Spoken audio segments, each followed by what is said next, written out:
హరే కృష్ణ. అందరికీ నమస్కారం. గౌరంగా బుక్ నుంచి శ్రీ చైతన్య మహాప్రభు లీలల గురించి మనం తెలుసుకుంటున్నాం కదా. ఇంకా మరికొన్ని లీలలు ఈరోజు తెలుసుకుందాము. ఈ రోజుతో ఈ బుక్ పూర్తవుతుంది. ఇంతవరకు ఎంతో శ్రద్ధగా ఇవన్నీ వింటున్నా మీ అందరికీ కృతజ్ఞతలు, ధన్యవాదాలు. ముందుగా గురు ప్రార్థన చేసుకుని ప్రారంభిస్తాం. నమో విష్ణుపాదాయ కృష్ణపష్టాయ పోతలే శ్రీమతే జయపతాక స్వామి నితి నామనే నమాచార్య పదాయ నితాయ కృపపదాయనే గౌర కథాధామ దయా నగర గ్రామతారిణి. నమో విష్ణుపాదాయ కృష్ణపష్టాయ పోతలే శ్రీమతే భక్తి వేదాంత స్వామి నితి నామనే నమస్తే సారస్వతే దేవే గౌరవాణి ప్రచారిణే నిర్విశేష శూన్యవాది పాశ్చాత్య దేశారిణి.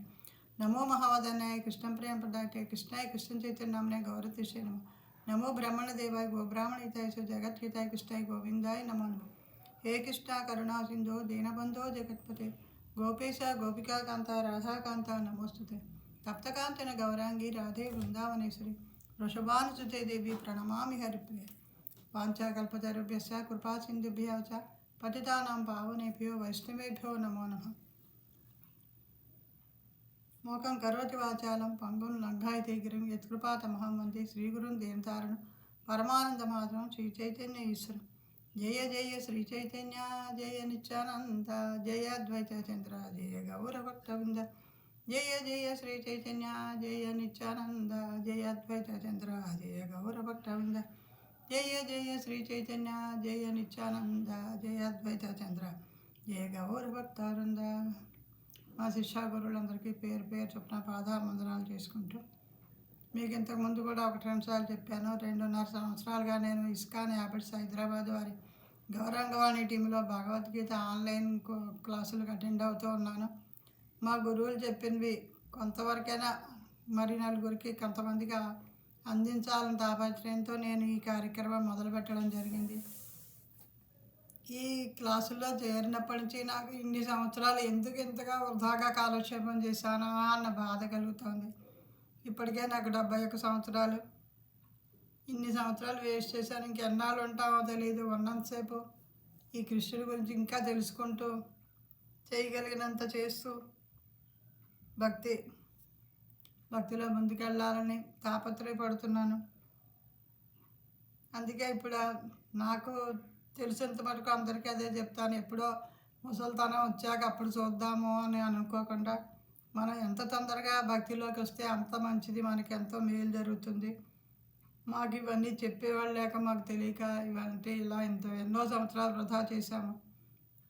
ఈ ఆన్లైన్ క్లాసులు ఈ కరోనా టైంలో స్టార్ట్ అయిన వల్ల ఇంట్లో ఉండి ఈ విషయాలన్నీ తెలుసుకోగలుగుతున్నాము.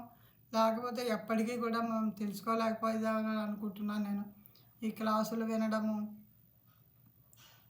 శ్రీల ప్రభుపాదులు గారు అందించిన పుస్తకాలు చదవడం, భక్తులతో కలిసి యాత్రలకు వెళ్ళడం, ఇదంతా ఎంతో చక్కటి అనుభవాన్ని ఇచ్చింది, ఎంతో ఆనందాన్ని ఇచ్చింది. కానీ వయసు రీత్యా ఇంక ప్రయాణాలు చేయలేక ఆ శరీరం సహకరించట్లేదు. నేను ఇంకా యాత్రలు కూడా వెళ్ళలేకపోతున్నాను. అది కూడా కొంచెం బాధగానే ఉంది. హరే కృష్ణ. ప్రస్తుతం కథలో ప్రవేశిద్దాము. శ్రీనివాసాచార్య గదాధర పండిట్ను కలియట. ప్రజలు భగవత్ చైతన్యం నుండి దూరం వెళ్ళటం అనేది చాలా బాధాకరమైన విషయం. ఎందుకంటే భక్తి గురించి తెలుసుకోవడానికి మనుషులకు మాత్రమే అవకాశం ఉంటుంది. మనిషి జన్మ మాత్రమే మనకి భక్తి చేయడానికి అవకాశం ఉంటుంది. ఇంకా ఇంతకుముందు ఎన్ని జన్మలు ఎత్తామో, ఏ జంతువుల రూపాలు తీసుకున్నామో మనకు తెలియదు. ఈ మానవ జన్మ అనేది మనకి ఎంతో అరుదైన అవకాశం, భగవంతుడి కరుణతో మనకి ఇచ్చిన అవకాశం. ఈ జన్మలోనే మనం భక్తి చేసుకోలేకపోతే మళ్ళీ ఏ జన్మకు వస్తామో మనకు తెలియదు. ఇంకా మనం తెలిసి తెలియక చేసిన తప్పుల వల్ల ఎలాంటి జన్మ తీసుకుంటామో తెలియదు. అందుకే మానవ జన్మ వచ్చింది అంటే మనం ఎంతో అదృష్టవంతులం కింద లెక్క. ఈ జన్మను మనం సద్వినియోగం చేసుకుని భక్తిలోకి ప్రవేశిస్తే మనకి అంతా మంచి జరుగుతుంది. మానవులుగా వారికి ఉన్నతమైన చైతన్యాన్ని పొందే అవకాశం ఉంది. చైతన్య మహాప్రభు దయ వలన అది చాలా సరళతరం చేయబడింది. ఏది ఏమైనప్పటికీ జీవితంలో మొదటి ప్రాధాన్యత కలిగిన విషయాన్ని జీవితంలో పూర్తిగా అశ్రద్ధ చేస్తున్నారు.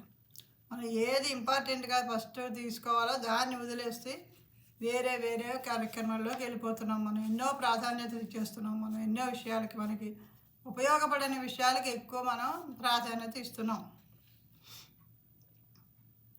ఈ కారణంగా భాగవతం పఠించమనేది మనకు చాలా ముఖ్యం. భాగవతం, భగవద్గీత ఇవన్నీ చదివి అర్థం చేసుకోవడం ప్రారంభిస్తే, గురుముఖంగా నేర్చుకుంటూ ఉంటే మనకి ఏమి చెయ్యాలి, ఏమి చెయ్యకూడదు, ఎలా ముందుకు వెళ్ళాలి అనేది, ఆ భగవంతుని ఎలా ఆశ్రయించాలి అన్న విషయాలు మనకి తెలుస్తాయి. సాధ్యమైనంత మటుకు మనం అమల్లో చేసుకుంటే ఎంతో మందికి మనకి మంచి మేలు జరుగుతుంది. చైతన్యదాస యొక్క కుమారుడు శ్రీనివాస 16 ఏళ్ల ప్రాయంలోనే జీవితం యొక్క ముఖ్య ఉద్దేశం ఆధ్యాత్మిక గురువు యొక్క శిక్షణలో భాగవతమును పఠించడమే అని అర్థం చేసుకున్నాడు. ఒక శుద్ధ భక్తుడి పర్యవేక్షణలో భాగవతం చదవాలని కోరికతో జగన్నాథపురి వెళ్ళి చైతన్య మహాప్రభువుని కలిసి తనకు భాగవతమును ఉపదేశించుటకు ఎవరినైనా నియమించమని కోరదామని అనుకున్నాడు. జగన్నాథపురికి వెళ్ళే దారి మొత్తం ఆయన కాలినడకనే ప్రయాణించాడు. చివరికి అతడికి చేరిన వెంటనే అతడి ప్రజలు పెద్దగా గుమికూడి ఉండడం చూసి ఏం జరుగుతోంది, ఏమిటి పెద్ద పండుగ అని అడిగాడు. ప్రజలు ఇతడు ఉత్సవం జరుగుతోంది, కారణం ఏమిటంటే చైతన్య మహాప్రభు దేవాలయంలోనికి ప్రవేశించి బయటకు తిరిగి రాలేదు. ఇది ఆయన తిరోగమన ఉత్సవం, అనగా ఆయన ఆధ్యాత్మిక లోకానికి వెళ్ళుట. పాప ఇంత వెతుక్కుంటూ ఎంతో శ్రమపడి నడిచి అతను ఇక్కడికి వచ్చేటప్పటికి చైతన్య మహాప్రభు తను వచ్చిన పని ఊహించుకొని ఆ అవతారం ఛాలెంజ్ చేసి మళ్ళీ ఆయన ధామానికి వెళ్ళిపోతున్నారు అని చెప్పడం జరిగింది. ఇలా చెప్పగానే అతను అంతటా శ్రీనివాస, ఓ లేదు, నేను భాగవతాన్ని ఏ విధంగా పఠించాలి? చైతన్య మహాప్రభు వెళ్ళిపోయారు, నేను ఎలా భాగవతాన్ని తెలుసుకోగలను అని తలను మోదుకుంటూ నేను కూడా నా జీవితాన్ని త్యజించాలి అనుకున్నాడు. ఈ భాగవతం చదవడం గురించి ఆయన అడుగుదాం, ఎవరి దగ్గర తెలుసుకోమంటారు అని ఆయన వస్తే అతను ఎంతో చిన్న వయసులోనే భాగవతం గురించి తెలుసుకోవాలని ఆశపడి వచ్చాడు. కానీ చైతన్య మహాప్రభు వెళ్ళిపోయారని తెలిసేపటికి అతను తట్టుకోక నేను కూడా జీవితాన్ని చాలిస్తాను అంటున్నాడు. ఈ విధంగా ఆయన ఆలోచిస్తూ అచేతనావస్థలోకి వెళ్ళి మూర్ఛపోయాడు. ఆయన స్వప్నంలో చైతన్య మహాప్రభు కనిపించి, గదాధర ప్రభు ఇంకా భూమి మీదనే ఉన్నారు, ఆయన నీకు భాగవతాన్ని బోధిస్తారు, అతని యొక్క కృపతో నీవు భాగవతాన్ని పఠించగలుగుతావు, నీవు నీ జీవితాన్ని త్యజించకు అని చెప్పారు. చైతన్య మహాప్రభు స్వయంగా ఆయనకి కనిపించి గదాధర ప్రభు ఉన్నారు కదా, ఆయన్ని అడిగి తెలుసుకో అని చెప్తున్నారు. అందువల్ల శ్రీనివాస పండితుడు గదాధర ప్రభువుని కలవడానికి వెళ్ళాడు. మరియు గదాధర ప్రభు పూర్తిగా చైతన్య మహాప్రభు విరహభావంలో ఉన్నారు. ఆయన అవతారం చాలించేశారు అన్నది దీన్ని తట్టుకోలేకపోతున్నారు. అసలు ఎవరితో మాట్లాడే పరిస్థితిలో లేరు. ఆయన ఎవరితోనూ మాట్లాడటం లేదు, ఏమీ చెప్పలేకపోయేవారు. ఎల్లప్పుడూ రోధిస్తూ జపం చేస్తూ చదువుతూ ఉండేవారు. వేరే ఏ విధంగానూ తన శ్రద్ధను పెట్టలేకపోయారు. ఆయన ఎప్పుడైతే శ్రీనివాసుని చూశారో అతను చాలా సంతోషించారు. ఎందువల్లంటే ఆయనకు తెలుసు శ్రీనివాసుని చైతన్య మహాప్రభువే పంపించారని. అందువల్ల శ్రీనివాస రాకతో చైతన్య మహాప్రభు యొక్క సన్నిధిని అనిపించారు. చైతన్య మహాప్రభు ఆదేశం ప్రకారం వచ్చాడు కాబట్టి ఆయనే స్వయంగా వచ్చినంతగా ఆయన అనుభవాన్ని పొందారు. ఆ విధంగా చైతన్య మహాప్రభు విరహం నుండి బయటపడ్డారు. శ్రీనివాస ఆయన పాదాలకు ప్రణమిల్లి సాష్టాంగ నమస్కారం అనర్చి ఆయన యొక్క దయను అర్థించారు. ఆయన గదాధర ప్రభుతో తాను భాగవతాన్ని ఆయన దగ్గరుండి నేర్చుకోవాలనుందని చెప్పి చైతన్య మహాప్రభు తనకు స్వప్నంలో గోచరించిన విషయం కూడా చెప్పారు. అందువల్ల గదాధర, బాగుంది, నీకు చెప్పడాన్ని నేను ఆనందంగా స్వీకరిస్తాను. ఏమైనప్పటికీ భాగవతం యొక్క ప్రతి ఏమాత్రం కనిపించడం లేదు, అది పూర్తిగా కన్నీటితో తడిచిపోయింది. నేను భాగవతం బోధించాలని నీవు కోరుకుంటే నీవు ఒక కొత్త ప్రతిని తీసుకురా అని చెప్పారు. ఏమిటంటే ఈ భాగవతం ప్రింటెడ్ది కాదు, చేతి రాత్తో రాసుకున్న బుక్. ఈయన ఏడుపుకి ఆయన కన్నీటికి అర్షాలన్నీ చెరిగిపోయే, చదవడానికి పనికొచ్చేలా లేదు అది. ఆ రోజుల్లో బ్రాహ్మణులు చేతులతో ప్రతులు తయారు చేసేవారు. అందువల్ల శ్రీవాస పండితుడు జగన్నాథపురిలో ఉండటం వల్ల భాగవతాన్ని పొందడం కోసం నవద్వీప వెళ్ళారు. ఆ తర్వాత జగన్నాథపురి తిరిగి వచ్చి గదాధరుడి నుండి భాగవతాన్ని విన్నారు.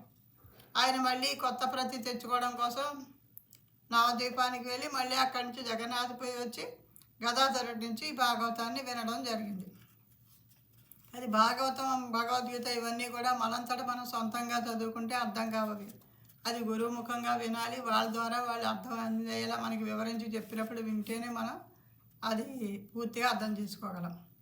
లేకపోతే మనకి తోచినట్టు మనం వ్యాఖ్యానాలు చేసుకుంటూ పోతే మొత్తానికి అపార్థాలుగా దారితీసి చాలా ప్రమాదం కూడా అన్నది. ఏదైనా మంచిగా అర్థం చేసుకోవాల్సిన చెడుగా అర్థం చేసుకుంటే దానివల్ల చాలా తప్పులు జరుగుతాయి కదా. తర్వాత అధ్యాయం భగవంతుని దయామయ అవతారం శ్రీ చైతన్య. చైతన్య మహాప్రభు అవతారము దయా ప్రధానమైన అవతారం. పతనము చెందిన ఆత్మను ఉద్ధరించడానికి ప్రత్యేకముగా అవతరించిన అవతారం. చైతన్య మహాప్రభుతో ప్రారంభింపబడిన ఈ సంకీర్తన ఉద్యమం నదీ ప్రవాహంలో ఇప్పటికీ ప్రవహిస్తూ ప్రపంచం నలుమూలను ముంచివేస్తోంది. మరియు అంతర్జాతీయ కృష్ణ చైతన్య సంఘం చైతన్య మహాప్రభు యొక్క దయా అనేటువంటి జల ప్రవాహాన్ని ముందుకు తీసుకెళ్తోంది అని శ్రీల ప్రభుపాదులు వారు చెప్పారు. ఆత్మ సాక్షాత్కారము లేదా మతపరమైన పురోభివృద్ధి లేదా భగవంతుడిని తెలుసుకోవాలని ఎంతో ప్రయాసతో కూడినటువంటి మరియు క్లిష్టతరమైన అనేక పద్ధతులు ఉన్నాయి. కానీ ఆ వివిధ పద్ధతులన్నీ కూడా ఎన్నో వ్యయప్రయాసాలతోనూ మరియు ప్రతిబంధకాలను కలిగి ఉన్నాయి. ఈ చిన్ని జీవితంలో ఈ రకమైన పద్ధతులతో మనం సఫలీకృతం కాగలమన్న భరోసా ఏమాత్రం లేదు. కానీ చైతన్య మహాప్రభు ప్రతి వారికి చివరకు జగాయమదయ వంటి పతితాత్మను కూడా భౌతిక చైతన్యం నుండి పరిశుద్ధమయ్యే ఒక ప్రత్యేక విధానాన్ని ప్రవేశపెట్టారు. చైతన్య మహాప్రభు 500 సంవత్సరాల క్రితం ఆవిర్భవించినప్పుడు జగాయ్ మదాయ్ ఇద్దరూ కూడా ఎటువంటి పాపమైనా చేయడానికి వెనకాడని దుష్టులుగా ఉండేవారు. వారిద్దరూ కూడా గది దొంగలకు నాయకులుగా ఉండేవారు. చైతన్య మహాప్రభు వారిని కూడా ఉద్ధరించారు. కానీ నిజానికి నిత్యానంద ప్రభు కృప వలన వారు పరిశుద్ధులయ్యారు. మొదట వారు నిత్యానంద ప్రభువుని చంపాలని ప్రయత్నించినప్పటికీ నిత్యానంద ప్రభు కృప వలన వారు పరిశుద్ధులయ్యారు. చివరకు నిత్యానంద ప్రభు యొక్క కృపయే గెలిచింది. వందల కొద్ది మైళ్ళ దూరం నుండి ప్రజలు దుష్టులు ఏ విధంగా భక్తులుగా మార్పు చెందారో తెలుసుకోవడం కోసం తండోపతండాలుగా వచ్చారు. ఈ విధంగా మనం మోక్షం పొందేట కొరకు హరే కృష్ణ కృష్ణ కృష్ణ హరే హరే హరే రామ రామ రామ హరే హరే అరే ఈ మంత్రాన్ని జపించడం వల్ల కలిగే శుద్ధత్వం అనంతం. చైతన్య మహాప్రభు చిన్నతనంలోనే అంటే యవ్వన దశలోనే వివిధ పద్ధతుల్లో తన యొక్క సౌభాగ్యత్వాన్ని ప్రదర్శించారు. నవద్వీపధామంలో ఆయన చాలా గొప్ప పండితుడిగా అందరూ చెప్పుకునేవారు. వాస్తవంగా మనం అర్థం చేసుకోవాల్సిన విషయం ఏమిటంటే మనం ఈ భౌతిక జగత్తుకు వచ్చినట్టుగానే భగవంతుడు కూడా ఈ జగత్తుకు రాగలడు. కానీ భేదం ఏమిటంటే మనం ఎంతో కఠినమైన నియమ నిబంధనల మధ్య ఇక్కడికి వచ్చాం. మనం కర్మానుసారం ఇక్కడికి వచ్చాం. మన యొక్క మనస్తత్వం కోరిక మరియు కర్మను అనుసరించి మనం ఒక దేహం నుండి మరొక దేహంలోనికి తప్పనిసరిగా మార్చబడతాం. కానీ భగవంతుడు స్వతంత్రంగా వస్తాడు. ఆయన తన యొక్క పూర్తి ఇచ్ఛతో ఇక్కడికి వస్తాడు. మానవ నాగరికతతో కొన్ని సమయాల్లో మానవులు మరింతగా భౌతికత్వంలో కూరుకుపోయి జీవితం యొక్క ఆధ్యాత్మిక ఉపయోగాన్ని మర్చిపోతారు. ఆ సమయంలో భగవంతుడు ఒక గొప్ప భక్తుడిగానో భగవంతుని యొక్క కుమారుడిగానో ఒక ప్రవక్తగానో ఆచార్యుడు లేదా ఆధ్యాత్మిక గురువుగానో లేదా తనే స్వయంగా వచ్చేసి మత ధర్మాలను పునఃస్థాపిస్తాడు. ఉదాహరణకు బుద్ధుడు కృష్ణుని యొక్క పాక్షిక అవతారం మరియు జీసస్ను మనం సత్యావేశ అవతారంగా అంగీకరిస్తాం. సత్యావేశ అవతారం అంటే జీవతత్వానికి కృష్ణుని నుండి వచ్చిన శక్తి ఆవేశింపబడుతుంది. కానీ చైతన్య మహాప్రభు స్వయంగా కృష్ణుడు. ఆయన తన యొక్క భక్తుడి రూపంగా వచ్చి ఆధ్యాత్మిక జీవితాన్ని సాధన చేయడం గురించి చూపించారు. 500 సంవత్సరాల కిందట కృష్ణుడు ఇచ్చేసి అహం సర్వస్య ప్రభువు అని చెప్పినటువంటి భగవద్గీతను ప్రసాదించారు. అహం సర్వస్య ప్రభువు, ప్రతిదీ నా నుండే ఉద్భవించుతున్నది. మత్త పరతరం నాణ్యత్ కించిదస్తి ధనంజయ, నన్ను మించిన సత్యం లేదు అని చెప్పినటువంటి భగవద్గీతను బోధించారు.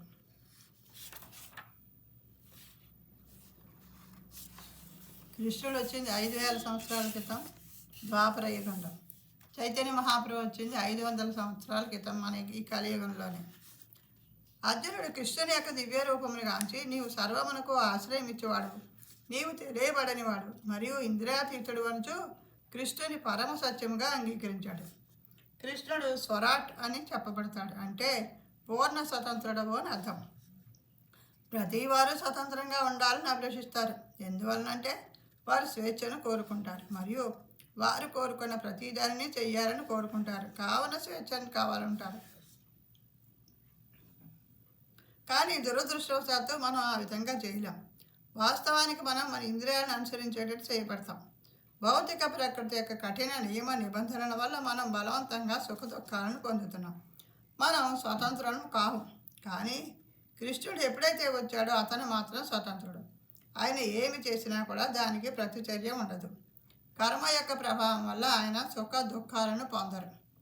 ప్రతిచర్యకు 5 రకాల కారణాలు ఉంటాయి: చేసే వ్యక్తి, చేయబడే పని, ప్రదేశము, సమయము మరియు దైవము లేక విధి. ఆ వ్యక్తి యొక్క కర్మ ఆ దేవాది దేవుల నిర్ణయము. ఎవరైనా గత జన్మలో కానీ ఈ జన్మలో కానీ విజయం సాధించినట్లయితే ఆ విజయం ఆ వ్యక్తి చేసిన కొన్ని కార్యక్రమాల ద్వారా పుణ్యకర్మ ఫలితం ఎంత లభించిందో ఆ మేరకు ఆ వ్యక్తి కొంతకాలము విజయం సాధించడమో లేక అతనికి ఆనందానుభూతి కలగడమో జరుగుతుంది. మరికొంతమందికి ఎంతకన్నా తక్కువ ఆనందం కలుగుతుంది. అది జీవుని యొక్క పూర్తి ఆధీనంలో ఉండదు. మన ఇష్ట ప్రకారం ఏది జరగదు కదా, అంతా విధి ప్రకారం జరుగుతుంది. మనం స్వతంత్రంగా ఉండదలిచినప్పటికీ కూడా మన యొక్క స్వతంత్రం అనేది భౌతిక ప్రకృతి కఠిన నియమ నిబంధనల వల్ల చాలా పరిమితంగా ఉంటుంది. కొన్ని మనకు తెలిసినవైతే మరికొన్ని మనకు తెలియనివి. నియమ నిబంధనలు మనకు తెలిసి ఉన్నట్లయితే మనం ఎంత పరిమితం అనేది మనకు తెలిసి ఉంటే, మనం ఎక్కడ ఉన్నాము అనేది మనకు తెలిసి ఉంటే అప్పుడు భవిష్యత్తులో ఎటువంటి నిర్ణయం తీసుకోవాలి అనేది నిర్ణయం అవుతుంది. పూర్తిగా చీకట్లో ఉన్న వ్యక్తి కంటే తను ఎచ్చట ఉన్నాడో తెలిసిన వ్యక్తి యొక్క పరిస్థితి మెరుగ్గా ఉంటుంది. అందువల్ల కృష్ణ చైతన్యం అనేది భౌతిక జగత్తులో వారి యొక్క స్థానాన్ని తెలియజేస్తుంది. అందువల్ల వారు ఈ జీవితంలోనే అదృష్టాన్ని పొందగలుగుతారు. దీన్ని పొందడం కోసం చైతన్య మహాప్రభు జపము, నాట్యము, విందు అనేటటువంటి వాటి ద్వారా మన యొక్క ఆధ్యాత్మిక సాధనను సులభతరం చేశారు. చైతన్య మహాప్రభు మారు రూపంలో వచ్చారు. ఆయన తను భగవంతుడే అన్న విషయాన్ని బహిర్గతం చేయలేదు. కలియుగంలో కలహాలు, కపటత్వం గల ఈ యుగంలో దేవాది దేవుడు తన యొక్క సహజమైన రూపంలో రాడు. చైతన్య మహాప్రభువే కృష్ణుడు, కానీ ఆయన గుప్త రూపంలో వచ్చారు. ఆయన మన దృష్టికి అంతకంటే గుప్తంగా ఉండిపోయారు. కానీ ఆయన స్వయంగా తనంతట తానుగా కప్పబడలేదు. ఆయన మాయతరతో కప్పబడి ఉండడం వల్ల మనం ఆయనను గాంచలేం. ఆయన ఒక భక్తుడి రూపంగా వచ్చారు. ఒక అధ్యాపకుడు తన శిష్యులకు నీవు ఈ విధంగా రాయి అని ఉదహరిస్తాడు. కృష్ణుడు భగవద్గీతను బోధించాడు మరియు ఆ భగవద్గీతలో ఆయన అనేక విషయాలను బోధించాడు. కానీ ఈరోజు భగవద్గీతకు 600 రకాల అనువాదాలు ఉన్నాయి. ప్రతిదీ కూడా వారి యొక్క సొంత వ్యాఖ్యానంలో ఉన్నాయి. భగవద్గీతను అధ్యయనం చేయదలిసే విస్మయం కలుగుతుంది. నీవు దేనిని నమ్ముతావు? ఇన్ని రకాల పుస్తకాలు ఉంటే మనం ఏం చదవాలి అన్నది మనకు అర్థం కాదు. ఈ విషయాన్ని చైతన్య మహాప్రభు 500 సంవత్సరాల క్రితం అర్థం చేసుకున్నారు. భగవద్గీతను తాను ప్రవచించినప్పటికీ చాలామంది ప్రజలు దానికి దుర్వ్యాఖ్యానం కావించినట్లుగా కృష్ణుడు తెలుసుకున్నాడు. అందువల్ల ఆయన దానిని ఎలా సాధన చేయాలి అనే విషయాన్ని తానే స్వయంగా వచ్చి చూపించాడు. మీరు ఎప్పుడైనా రేడియోను ఖరీదు చేసినప్పుడు దాని యొక్క భాగాలను అమర్చలేకపోతే దానిని తయారు చేసిన వారి దగ్గరికి వెళ్ళినప్పుడు వారు చిన్న పుస్తకము లేదా కరదీపికను మీకు ఇస్తారు. ఆ కరదీపికలో అంతా వివరంగా ఉండటం వల్ల అప్పుడు మనం మనలోని అవివేకాన్ని మనం తెలుసుకోగలుగుతాం. ఏదైనా వస్తువు కొన్నప్పుడు ఆ వస్తువు ఎలా తయారు చేయబడింది, అది ఎలా ఉపయోగించాలి, దానికి సంబంధించినవన్నీ వివరాలతో మనకి కరదీపిక ఇస్తారు కదా, దాని గురించి. అదేవిధంగా భగవద్గీత యథాతథము మరియు శ్రీమద్ భాగవతంలో అంతా చెప్పబడి ఉంది. చైతన్య మహాప్రభు ఏదో కొత్త విషయాన్ని ఇవ్వడానికి నేను రాలేదు, కృష్ణుడు బోధించిన విషయాన్నే వివరించడానికి నేను వచ్చాను అని చెప్పారు. ఆయన స్వయంగా కృష్ణుడే, కానీ ఆయన సాధన ఎలా చేయాలి అనేది తను సాధన చేసి చూపించారు. భక్తుడి రూపంలో వచ్చి భక్తి ఇవన్నీ ఎలా అవంలో పెట్టాలి అనే విషయాన్ని మనకు తెలియజేయడం కోసం ఆయన భక్తుడిగా వచ్చారు. ఆయన తన జీవిత ఆరంభంలో నవద్వీపంలో ఉన్నారు. తర్వాత ఆయన జగన్నాథపురి వెళ్ళారు. ఆ తర్వాత దక్షిణ భారతదేశం అంతటా బొంబాయి వరకు మరియు బెనారస్ మరియు బృందావనం కూడా పర్యటించారు. ఈ విధంగా భారతదేశం అంతటా హరినామ సంకీర్తనను ప్రచారం చేస్తూ పాదయాత్రను గావించారు. ఈ రోజుకి కూడా కేరళలో దూర ప్రాంతాల్లో కూడా చైతన్య మహాప్రభు యొక్క మందిరాలు ఉన్నాయి. మరియు ప్రజలు హరే కృష్ణ మహామంత్రాన్ని జపిస్తారు. ఆయన యొక్క పాదకమలాల గుర్తులు భారతదేశమంతటా అన్ని మందిరాల్లోనూ స్థాపించబడ్డాయి. ఇప్పుడు ఇస్కాన్ స్థాపించినటువంటి కృష్ణ కృపామూర్తి శ్రీల ప్రభుపాదుల వారి యొక్క కృషి వల్ల చైతన్య మహాప్రభు యొక్క ఉపదేశం ప్రపంచమంతటా ప్రచారం కావించబడింది. ఆయన యొక్క సంకీర్తన ఉద్యమం రోజు రోజుకి పెరుగుతూనే ఉంటుంది. హరే కృష్ణ కృష్ణ కృష్ణ హరే హరే, హరే రామ రామ రామ హరే హరే. ఈ గౌరాంగాని బుక్ చైతన్య మహాప్రభు లీలలు వివరించింది ఇంతవరకు. మనం ఈ బుక్ ఈరోజుతో పూర్తి చేసుకున్నాము. మీ అందరికీ ధన్యవాదాలు. ఇప్పుడు ఈ చివరగా ఒక చిన్న పాట చైతన్య మహాప్రభుకు సంబంధించింది. పాటని వినిపించి భావాన్ని వినిపిస్తాను. వాసుదేవ ఘోష్ అనే ఆయన ఈ పాటను రచించారు. జై జై జగన్నాథ్ సచిరానందన్ త్రిభువనే కోరే జార్